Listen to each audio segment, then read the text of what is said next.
2023 সালের 5 মে ভারতের কলকাতা থেকে পাথর নিয়ে বাংলাদেশের মহেশখালীতে আসে নেভিমার 3 ও মারমেড 3 নামের একটি বার্জ ও একটি টাগবোট।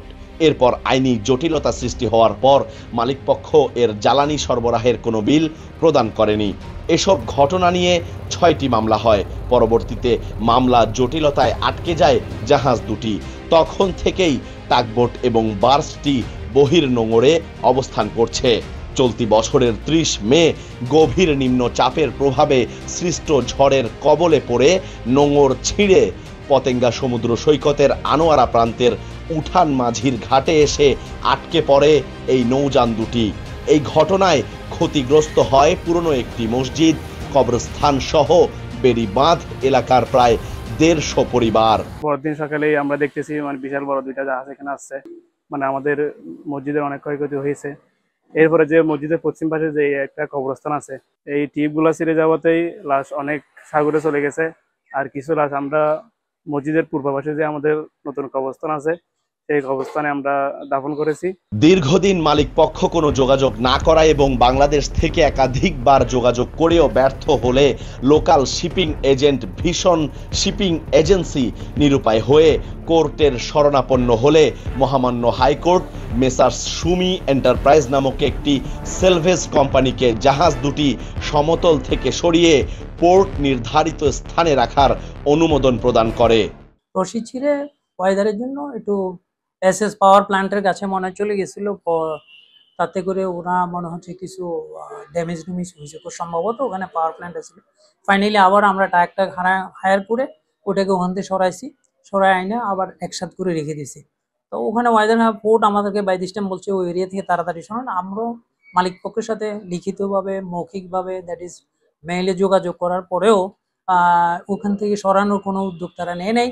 আমরা 2-3 বার করে টাক পাঠাই, এটাকে সেভার প্লেসে নিয়েছি। কোর্ট বারবার বলছিল যে এখান থেকে সরাই নেন এখানে, কিন্তু মালিক পক্ষে না বললে তো আমরা নিতে পারতেছি না। গত 3 বছর প্রায় এটা হয়ে গেছে। আমরা এখন পর্যন্ত মালিক পক্ষ থেকে কোনো টাকা পয়সা বা চার্টার যারা দিয়েছিলেন আমাদেরকে অ্যাপয়েন্টমেন্ট, কোনো টাকা পয়সা দেয় নাই আমাদের ভীষণ শিপিং এজেন্সিকে। একটা কথা বলে রাখা ভালো, আমরা পোর্টের চিঠি পাওয়ার পরেই মালিক পক্ষের সাথে যোগাযোগ করেছি যে এটা এখান থেকে সরাই আমরা এটা সেভার প্লেসে নিয়ে আসার জন্য। বাট অনবোর্ড মাস্টার এবং মালিক পক্ষ রাজি হয় না যে যেখানে আছে ওটা সেভার প্লেস, আমরা ওখানে থাকলে ভালো হয়। তো এমবেসি ইনভলভমেন্ট ছিল, এমবেসি আমাদেরকেও ফোন করছে যে তাড়াতাড়ি ওদের ক্রুগুলোকে সেভ করার জন্য হলেও আপনার ক্রুগুলো নিয়ে আসেন। তো আমরা বললাম যে অ্যাকচুয়ালি তো ক্রু আমরা হ্যান্ডেল করি না, আপনাদের ওনার্সের কিছু এখানে নিজস্ব এজেন্ট থাকে, ওরা ওই ক্রুগুলো করে আর কি। এই যে অবস্থা আছে টাগ এবং বাসটাকে ওখান থেকে রিমুভ করার জন্য এবং পোর্টের একটা নির্ধারিত সেভার প্লেসে আইনা ওখান থেকে রাখলে তাইলে যে এমব্যাঙ্কমেন্ট যেটা ভাঙা টাঙ্গা হচ্ছে, ড্যামেজ হচ্ছিল, ওই লোকালিটিটা সেফ থাকে।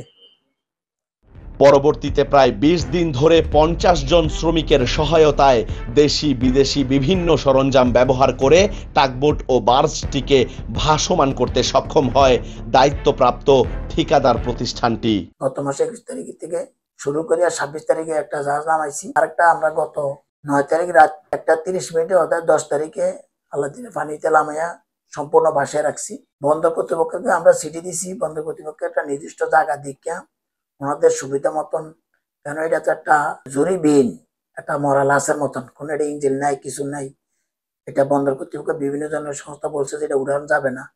এই জন্য ওরা চেক করবে, চেক করে আমাদেরকে একটা জায়গা দিবে, জায়গা দিলে আমরা ওই জায়গাতে নিয়ে ওইখানে রাখার জন্য চেষ্টা আছি। জীবনের সব আয়োজন এখানে একসাথে। উদ্ধার কাজ সম্পন্ন হলেও এখনো চট্টগ্রাম বন্দর কর্তৃপক্ষ থেকে নির্ধারিত স্থান না পাওয়ায় পুনরায় আনোয়ারা সমুদ্র সৈকতেই নোঙর করে রাখা হয়েছে জাহাজ দুটিকে। দ্রুত লোকালয় থেকে সরিয়ে নিরাপদ স্থানে সরাতে না পারলে পুনরায় বিপদের আশঙ্কা করছেন সংশ্লিষ্টরা। বিষয়টি আমলে নিয়ে ইতিমধ্যেই কাজ শুরু হয়েছে বলে জানিয়েছেন সংশ্লিষ্ট কর্তৃপক্ষ। ইন্দোনেশিয়ান এমবেসি থেকে বারবার সাজেস্ট করতেছে যে ওদেরকে পাঠাই দিতে, কিন্তু এই জাহাজের নতুন লোক না দেওয়া পর্যন্ত আমরা দিতে পারতেছি না। তো সব ক্ষেত্রেই মালিকের থেকে কোঅপারেশন পাওয়া যাচ্ছে না। এখন এটা রিফ্লোট হয়েছে, ভাসতেছে পানির ভিতরে। বাকি বন্দর ডিসিশন নিবে যে এটা কোথায় তারা সেফলি দিতে পারে। আমাদের ব্যাপারটা হলো জাহাজের সেফটি দেখা, আর জাহাজের পজিশনিং এর ব্যাপারটা হলো বন্দরের ব্যাপার আর কি। প্রায় 3 মাসেরও অধিক সময় ধরে আনোয়ারা প্রান্তে আটকে থাকা এই বিশালাকৃতির জাহাজ দুটির কারণে ব্যাপক ক্ষতি হয়েছে বলে জানিয়েছেন স্থানীয়রা। আর তাই সমতল থেকে এটি সরিয়ে ভাসমান করায় খুশি তারাও। তবে পরবর্তী দুর্ঘটনা এড়াতে দ্রুত নিরাপদ স্থানে সরিয়ে নেওয়ার দাবি এলাকাবাসীর। তখন আমাদের স্থানীয় জনগণ সবাই বলছে যে মসজিদ সহ চলে গেছে, মনে করছে কি বিশাল এক অবস্থানের হ্রাস ভেসে যাচ্ছে। যখন আবার জোয়ারের পানি প্লাবিত হচ্ছে, ভাসানো হচ্ছে, তখন আমাদের মনে হচ্ছে যে এই জাহাজটা এখানে থাকলে এখানে কিন্তু আরো প্রচুর ক্ষতি করতে পারে। তাই মনে করেন এই মসজিদের প্রায় 10-15 লক্ষ টাকা ক্ষতি হয়েছে। আবির আহমেদ, কালের কণ্ঠ, চট্টগ্রাম।